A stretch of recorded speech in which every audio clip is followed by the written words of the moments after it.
fullkomni filterinn kominn á. Það gott. Djók, ég hata hennar filter, ég gjörsamlega hata hann. Þú veist, hver með svona húð? Það enginn með svona húð. Ég get ekki tekið hennar filter af, þannig ég verð að vera svo dúkka. Sorry. Halló!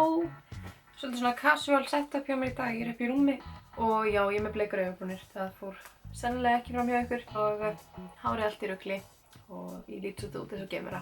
En ég bara nefndi ekki að gera mig sæta fyrir þetta vídeo ef ég var alveg hreinskilin. En þetta sem sagt empties vídeo. Ég hef tekið upp eitt svona áður og ég ætla að vona að ég sé ekki að fara að tala sömu hlutin aftur og aftur. Ég man að ég hendi þeim síðast en kannski ég búin að kaupa þá einu sinni síðan þá og klára aftur. Það getur vel verið. En ég ætla bara búin að koma mér ágætlega fyrir hérna með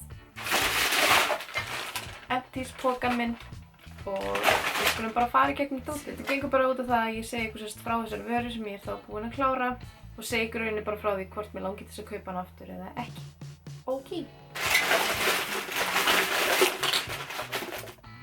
Ok, ég ætla bara að byrja á því stærsta og það þetta sjampó hérna frá Body Shop. Þetta Ginger sjampóið og Ginger sjampóið nota ég sem sagt þegar ég með rosa mikinn kláða í hársverðinum.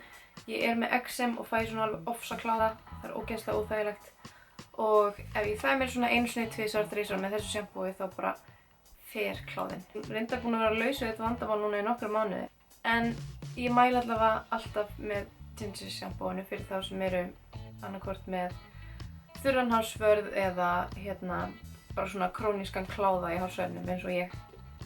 Næst það Neutrogena Visibly Clear Pink Grapefruit Daily Scrub og þetta bara sem sagt andlitsskrúbbur. Ég notaði hann mjög mikið, ég strax kom með annan. Það svona bara fingjarkorn í honum og hann ertir ekki húðina mína. Mín húð má kannski ekki við rosalega miklu skrúbbi en þetta eitthvað sem ég get notað á hverju degi án þess að hún verði svona aum eftir á. Þannig að ég mæli með þessum. Ég held ég sé á 3. túbinu núna. Túbu, þetta túba? Já, þetta túba. La Roche-Posay Zero Sync, þið hafið örugglega heyrt mig tala um þetta ef þið fylgið mér á Snapchat. Ég nota þetta sem tónir, þetta svona kælandi spray. Ég á 3. brúsa og hreinlega elska þetta. La Roche-Posay fæst ekki á Íslandi en það fæst út allt í Evrópu í svona evrópskum apótekum og stórmörkuðum til dæmis. Ég með Nivea Cleansing vatn. Þetta keypti ég þegar mér vantaði hreinsivatn því að búið með Bioderma vatnið mitt og þetta var bara til út í Netto þannig að why not prófaði það og mér finnst það bara mjög fínt. Mér finnst ekki hreinsa vel og Bioderma kannski en það kom mér á óvart af því ég frekar viðkvæm fyrir Nivea vörum. Það ekki í því ilmefni eða neitt svoleiðis. Þannig að já, ég myndi örugglega kaupa þetta aftur ef ég myndi ekki elska Bioderma eins mikið og ég geri. Fuji Green Tea Body Lotion úr Body Shop. Ég man ekki hvort þetta svona limited lína, hvort hún hætt eða ég í sölu ennþá. En Body Lotion gott eins og öll Body Shop Body Lotion. Ég elska svona lotion formúluna hjá þeim með pumpu af því hún yfirleitt sem sagt svona skrefinu léttari heldur en Body Butter og Body Butter svona frekar feitt fyrir mig og þetta ilmar rosa vel þannig að já, ég myndi kaupa þetta aftur. MAC Fix Plus ábyggilega 3. brúsin minn. Mér fannst það fyrst svolítið ofmetið, ég fór rosa hægt í gegnum 1. brúsan minn en svo fór ég óvart bara að nota á hverjum degi og ég elska þessa vöru. Ég nota hana til þess að spraya yfir andlitið ef mér vantar svona aðeins þess að fríska upp á húðina. Ef mér finnst ég vera of púðruð til dæmis í framan ef ég búin að vera að púðra einhver svæði og finnst ég vera svona þurr einhvern veginn og svo nota þetta til að bleyta upp í augnskuggum líka. Algjör snilld og ilmar dásamlega. Ég með eina hárvöru hér. Eina hárvöru? Hvar öll sjampó? Ok. Ég ekki að fara að spá í því núna. En ég með All-in-One Milk frá Davines sem ég talaði í uppáhalds 2015 vídeóinu mínu. Þannig að þið skulu endilega kíkja á það. Ég fékk þetta sent til að testa og þetta eitthvað sem ég myndi hiklaust kaupa mér sjálf. Það var svona mýkjandi hármjólk sem ég sprayaði bæði í blautt og þurrt hár til þess að gera auðveldara að greiða í gegnum það. Algjör snilld. Hér ég með MAC Paint Pot í Painterly. Hann svona alveg að verða búinn. Þetta náttúrulega svona krem augnskuggi eða augnskugagrunnur. Stundum nota ég bara svona einan og sér á augnlokin af því að ég með rosa æðaber augnlok og ef ég ætla ekki að vera með neitt augnskuga þá finnst mér samt gott að setja þennan svona dúkbólum aðeins yfir augsvæðið.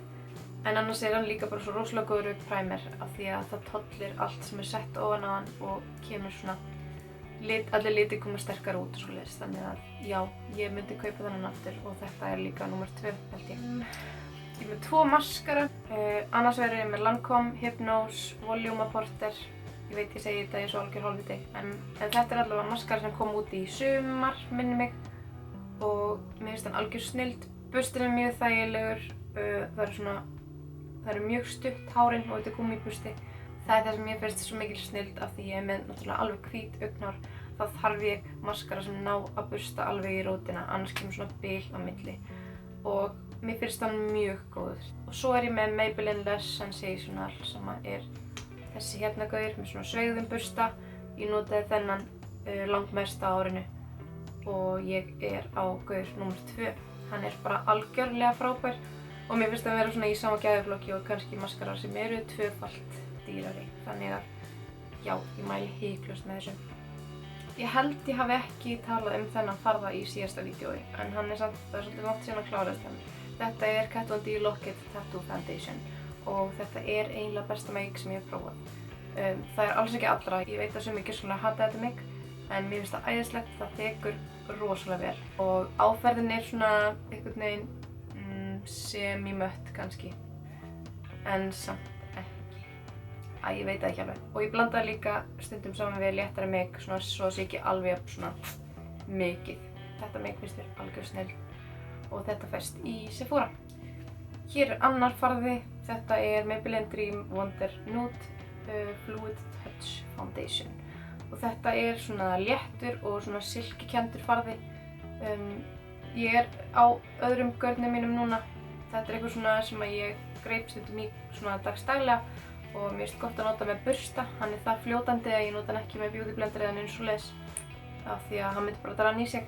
En rosa góður farði og gefur húðinni svona flawless look en samt eins og maður sé ekki með neitt á sér. Mæli með honum. Þriðji farðin sem ég er með er Infallible Matti farðin frá L'Oreal. Og ég talaði líka þennan hérna í uppáhalds 2015 vídeónu mínu þannig að þið ættu að vera að koma á hreint að ég elska þennan farða. Þetta er sá farði sem ég nota hvað mest núna. Ég nota hann í litnum 10 eða porcelain og hann svona hentar mér bara frekar vel þegar ég er ekki með brúnkukrem eða neitt svoleiðis af því ég er náttúrulega hvítasta manneskja á jarðríki. Hann þekur mjög vel og hann er mattur og hann helst á mér allan daginn. Súper góður farði.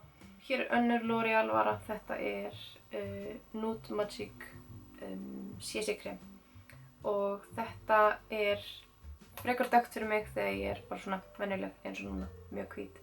En ef ég er með brúnkukrem þá hentar þetta mér mjög vel og þetta er svo gott til þess að jafna út bara hérna húðtónin. Ég er með svolítið mikið roða í andlitinu og þetta cancelar allan roða. Mjög gott og ég held að ég sé búin að eiga 2 svona, þannig að já, ég myndi kaupa aftur. Síðast en ekki síst er það Ghoulish varalitinn frá LA Splash. Þennan talaði ég líka í hérna 2015 uppáhaldsvídeónu mínu og þið hætti að kannast við hana því ég er búin að tala hann non-stop í tæpt ár. Þannig að það kemur ykkur örugglega ekki á óvart að ég á orðið gaur nr. 2. Þetta er svona grá, beige, litaður varalitur, mattur, helst endalaust á aurunum. Þegar ég segi endalaust þá meina ég endalaust af því maður þarf að nudda hann með ólífuolíu. Og já, ég þarf örugglega ekki að tala meira um hann varalita því það vita allir hvað þetta er. En ég var líka bara að hafa hann með af því að hann er svo frábær. Þá er þetta komið. Þetta var þá bara allt ruslið mitt sem ég er búin að vera að safna í örugglega 6 mánuði eða eitthvað. Mikið verið tók ég fegin þegar ég hendi þessu vegna þess að honum finnst mjög skrítið að ég sé að safna rusl í einhverju skúffu. En nú byrja ég bara að safna aftur. Takk fyrir að horfa á þetta vídeó, kannski ekki neitt rosalega skemmtilegt. En takk fyrir að horfa og gefa þessu vídeó thumbs up ef þið viljið sjá fleiri empties vídeó. Og já, bye.